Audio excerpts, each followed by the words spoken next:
Olá, meu nome é Israel Branco, do Audiofílico.com, e nesse vídeo eu vou falar para você um pouco sobre vocabulário básico do áudio, certo? Alguns nomezinhos que o pessoal normalmente usa e que às vezes as pessoas não sabem o que significa.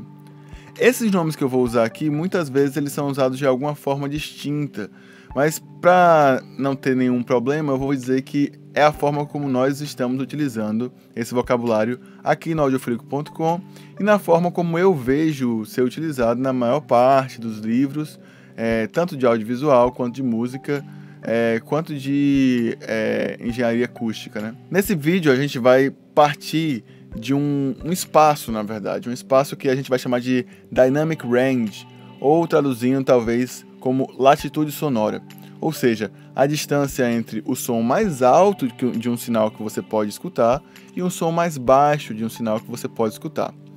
A maioria das músicas que nós temos hoje tem uma latitude sonora muito baixa, na verdade de 12 decibéis, 16 decibéis, mas se você for para uma música clássica ou para algum jazz ou alguma música mais antiga, na verdade, especialmente ali da década de 70 ou um pouquinho antes, talvez você encontre uma latitude sonora bem alta, na verdade bem grande, às vezes de 40 decibéis, 45 decibéis. E aí quais são as distâncias entre esse som mais alto e esse som mais baixo? O que é que tem aí nesse meio? E por que que isso se aplica em todos os equipamentos que nós temos?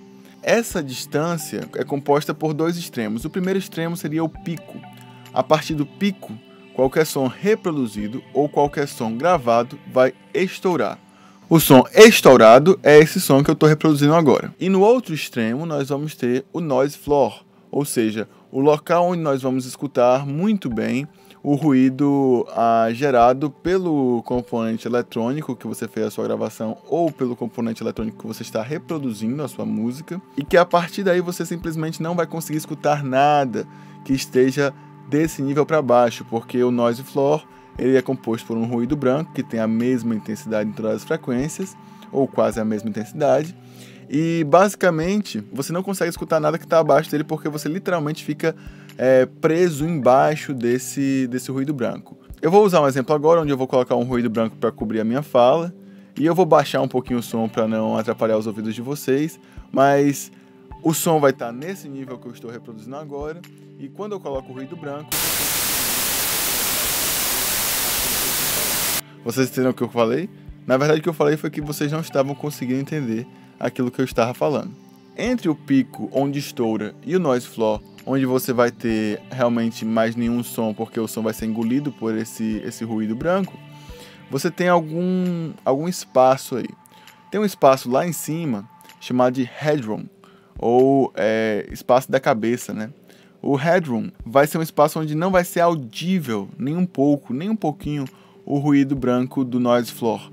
E isso acontece porque nosso ouvido ele se acostuma com alguns sons, né? Então, quando você precisa ouvir um som mais baixo, a primeira coisa que você fala é o quê? Você manda fazer silêncio, né?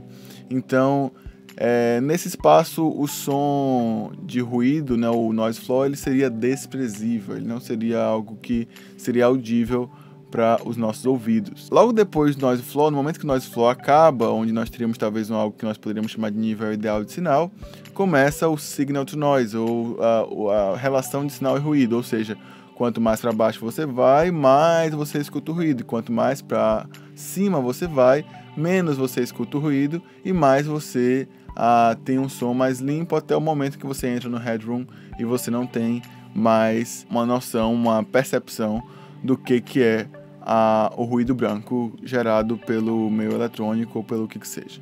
Microfones eletrostáticos, que também são chamados condensadores, eles produzem mais ruído branco do que o microfone eletrodinâmico, né? Só que o microfone eletrodinâmico ele produz um sinal mais baixo do que o microfone eletrostático, e a própria movimentação das moléculas internamente no microfone eletrodinâmico acaba produzindo também um ruído, né? Então acaba que um produz mais sinal, mas também produz mais ruído, e outro produz também menos sinal, mas também produz menos ruído.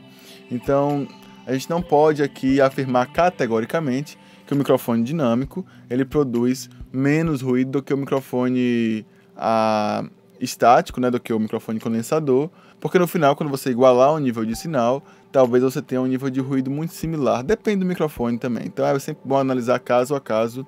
Eu estou falando logo disso aqui porque é uma das coisas que as pessoas perguntam com uma certa frequência. Então esse é o nosso vocabulário básico para esse vídeo. Se você tem mais alguma dúvida, dá uma olhada lá na publicação no audiofilico.com. O texto do audiofilico.com vai ter um pouco mais de informação. Se você tem alguma dúvida, coloca nos comentários. Se você estiver assistindo no site, nos comentários do site, ou se você estiver assistindo no YouTube, nos comentários do YouTube. Se eu puder responder, eu respondo. Um abraço, a gente se vê por aí e até a próxima.